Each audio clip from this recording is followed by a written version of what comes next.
Corona के बढ़ते case को लेकर तराना से लेकर उज्जैन तक का प्रशासनिक अमला हाई अलर्ट पर है और जिलाधीश, पुलिस अधीक्षक व जिला चिकित्सा अधिकारी ने तराना पहुंचकर सिविल हॉस्पिटल का दौरा कर अनुविभागीय अधिकारी कार्यालय में प्रशासनिक अधिकारियों व कर्मचारियों से चर्चा की। बता दें, इस समय मध्य प्रदेश के उज्जैन जिले में बढ़ते कोरोना संक्रमण की चेन को तोड़ने के लिए कोरोना कर्फ्यू लगाया गया है। वहीं सोमवार को कलेक्टर आशीष सिंह, पुलिस अधीक्षक व जिला चिकित्सा अधिकारी तराना पहुंचे। इस दौरान कोविड हॉस्पिटल बढ़ाने को लेकर विशेष बैठक की व लक्ष्मीपुरा में स्थित सलक्ष्य हॉस्पिटल को कोविड सेंटर बनाने को लेकर चर्चा के साथ ही ग्रामीण क्षेत्रों में भी कोरोना कर्फ्यू लगाने की बात कही गई।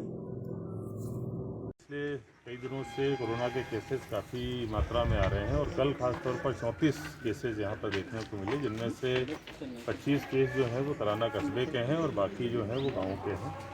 और निश्चित रूप से ये अलार्मिंग सिचुएशन है, गंभीर स्थिति है, हमको बहुत सावधान होने की आवश्यकता है। 3-4 प्रकार के निर्देश यहाँ पर दिए गए हैं पूरी टीम को। सबसे पहले तो जितने भी लोग फीवर क्लिनिक में आते हैं, अपनी बुखार की दवा लेने के लिए आते हैं, उनको कुछ कोरोना के जैसे सिम्टम्स हैं, उन सभी का टेस्ट होना चाहिए। इसके लिए जो एक रैपिड एंटीजन की किट्स होती हैं वो आज ही यहाँ पर उपलब्ध करा दी जाएंगी। उसमें आधे 1 घंटे के अंदर ही हमको रिजल्ट पता चल जाता है। तो जितने भी लोग फीवर क्लिनिक में आएंगे सभी का हम लोग टेस्ट करेंगे। अर्ली अगर डिटेक्शन हो जाता है, दवा चालू हो जाती है, तो निश्चित रूप से व्यक्ति की हालत बहुत अच्छी हो जाती है। उसको उसकी स्थिति गंभीर जो है बहुत कम केसेज में ही होती है और इस तरीके से न केवल संक्रमण रुकेगा, बल्कि अगर किसी की हालत गंभीर हो रही है तो उन पर भी बहुत ज़्यादा हद तक लगाम लगेगी। इसके अलावा गाँव में जो इसका प्रसार है उसको रोकने की आवश्यकता है। गाँव में लोगों के साथ मीटिंग करके जनता कर्फ्यू, हमारे सीएम साहब ने भी इसी चीज़ पे जोर दिया है कि वहाँ पर संक्रमण दूसरी जगह, वहाँ से दूसरी जगह पे ना पहुँचे और दूसरी जगहों पर गाँव में ना आए संक्रमण। इसके लिए जनता कर्फ्यू लोगों को मोटिवेट करके कराना बहुत आवश्यक है। आंगनवाड़ी कार्यकर्ता, एएनएम और हमारे जो शिक्षक हैं, उनके सहयोग से वृहद पैमाने पर घर घर का सर्वे कराकर हम लोगों को देखना है कि कहीं पर कोरोना जैसे लक्षण जो हैं वो बड़ी मात्रा में किसी गांव में, किसी मोहल्ले में, कहीं यहाँ पर कस्बे में कहीं पर तो नहीं आ रहे हैं। तो जब उनकी हालत गंभीर हो, वो हमारे पास में पहुँचे, इससे पहले ही हम उन तक पहुँच जाएं, जिससे कि अगर कहीं पर इस प्रकार की स्थिति हो तो पहले ही डिटेक्ट हो जाए।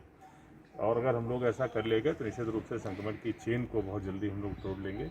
इलाज में यहाँ पर अगर कोई भी व्यक्ति जिसका SpO2 लेवल जो है वो 85-90 के आसपास है, तो हम लोग उसको तत्काल उज्जैन रेफ़र करेंगे। उससे ज़्यादा अगर SpO2 लेवल है तो भले ही यहाँ पर हम लोग उसका इलाज कर सकते हैं। यहाँ पे मुझे बताया गया है कि बगल में एक प्राइवेट अस्पताल भी है, मैं अभी जाके उसका भी विजिट करूँगा।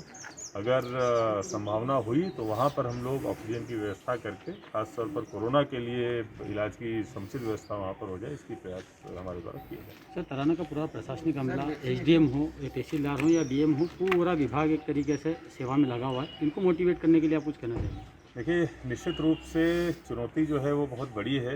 लोगों ने अभी तक अच्छा इसमें काम किया है और संक्रमण भी जो है काफ़ी हद तक बचा हुआ है, लेकिन विगत दिवस के जो रुझान आ रहे हैं वो दिखाते हैं कि संक्रमण में लगातार तेज़ी से वृद्धि हो रही है और लड़ाई लंबी है और आगे स्थिति और गंभीर भी हो सकती है। इसलिए हम लोगों को तत्काल ही इस पर रोक लगानी होगी। अगर हम लोगों ने ज़रा सा भी 6-7 दिन का समय या लापरवाही करी तो आगे स्थिति और ख़राब हो सकती है। और जिस तरीके से यहाँ के SDM, SDOP, VMO और CDPO और CMO काम कर रहे हैं, मुझे लगता है कि जो इंस्ट्रक्शंस आज दिए गए हैं, इनका अगर ढंग से पालन कर लेंगे तो निश्चित रूप से संक्रमण की चेन को बहुत हद तक हम। सर, क्या अभी इसका पालन नहीं किया जा रहा है क्या? देखिए, जो 3-4 चीज़ें मैंने बताई कि एक तो रैपिड एंटीजन जो है उसका तत्काल अगर हम लोग टेस्ट करा लेंगे तो हमको तत्काल पता चल जाएगा, संक्रमण का दूसरों को खतरा कम हो जाएगा। भर्ती के लिए हम लोग तत्काल RD गाड़ी जो भेजें, ऐसे 3-4 पॉइंट्स थे जो जिनके संबंध में सुधार की आवश्यकता है, सुधार किया जा सकता है, ऐसे निर्देश से जारी किया।